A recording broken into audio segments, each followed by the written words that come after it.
Good Friday morning, everybody. Welcome to this week's installment of Self-Publishing Pointers. I'm Sam Pierce from SWATT Books, and normally in these episodes I endeavour to answer a common question that I get asked by authors about various things surrounding self-publishing. But today I want to approach this just a little bit differently. Today I want to talk about the power that self-publishing can have if your ultimate goal is to still get a traditional publishing contract.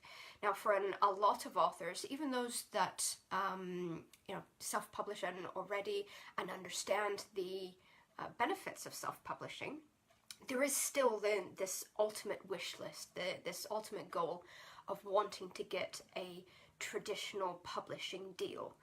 And that's that's great. That's perfectly fine.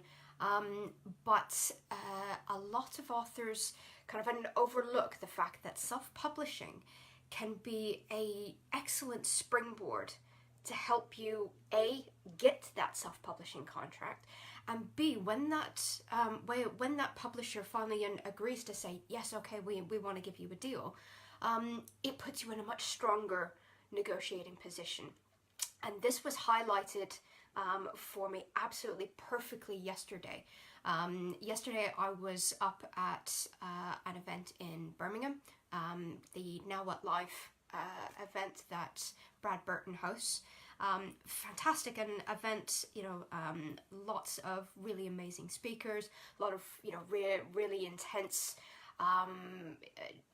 self-development concepts that really help entrepreneurs get to where they want to be. And I was talking to two different gentlemen, two completely separate conversations, but one, both have really inspirational backstories. Both are now very successful in the various businesses that they run. They both ended up being coaches in various different guises. But the first was approached by a publishing company without having published his book first. And he was obviously very flattered that a publishing company had approached him. However, now that he started to read through the fine print of the contract, he's now realizing that there's lots that he's going to be giving up. And he feels very out of control of the situation, and he's very concerned that he's going to lose both his identity as an author, that his story is going to get kind of dulled down and almost taken away from him. Contrast that with the other gentleman that I spoke to, who went down the route of self-publishing first. Published his book early last year, and it did all of the right things. Had the book professionally designed, typeset, put a lot of marketing behind it. His book has done amazingly well. In I think about the 6 months that he said that he had been available on the market to buy from Amazon, he sold nearly 5,000 copies, which is excellent.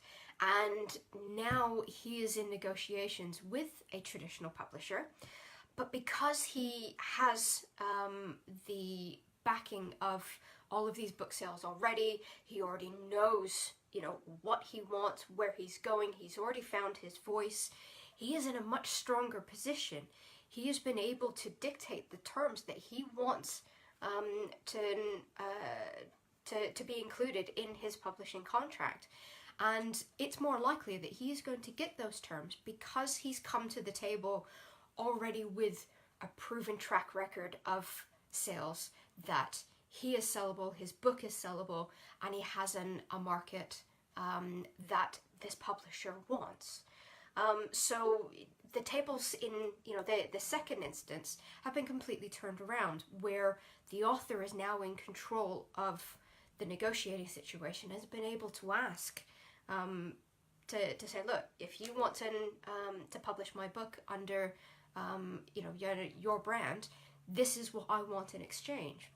Whereas the first gentleman that I spoke to, he doesn't have that backing, he doesn't have that clout, because he's, he doesn't have, aside from his story and his, an inspirational background, which the publisher has rightfully recognized as having value, that's all he's able to bring to the table at the minute.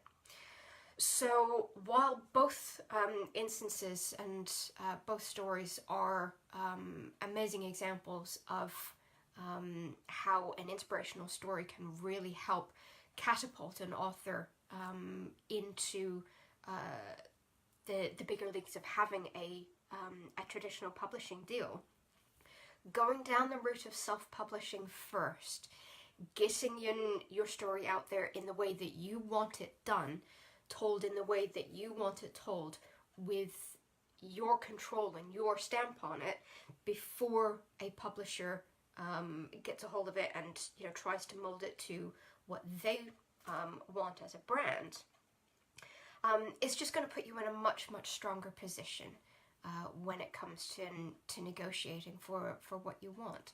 So even if a traditional publishing deal is your ultimate goal of where you want to be as an author, self-publish first. Do it properly. Invest in it, not only in financial resources, but in time as well. Put the marketing into it. Work at it. Make your self-published book a success, and getting that traditional publishing deal, A, will be easier, and B, you will be in a lot more control over how that traditional publishing deal happens. So that's it for me for this week. If you guys have any questions about the differences between self-publishing and traditional publishing contracts, sort of things that you should watch out for, and if you've been approached by a publisher and have a contract and you're not too sure, send me a message. I'm more than happy to chat about what the process is and how it can help you get to where you want to be. So have a fantastic week, everybody, and weekend, and I will see you all next week. Bye for now.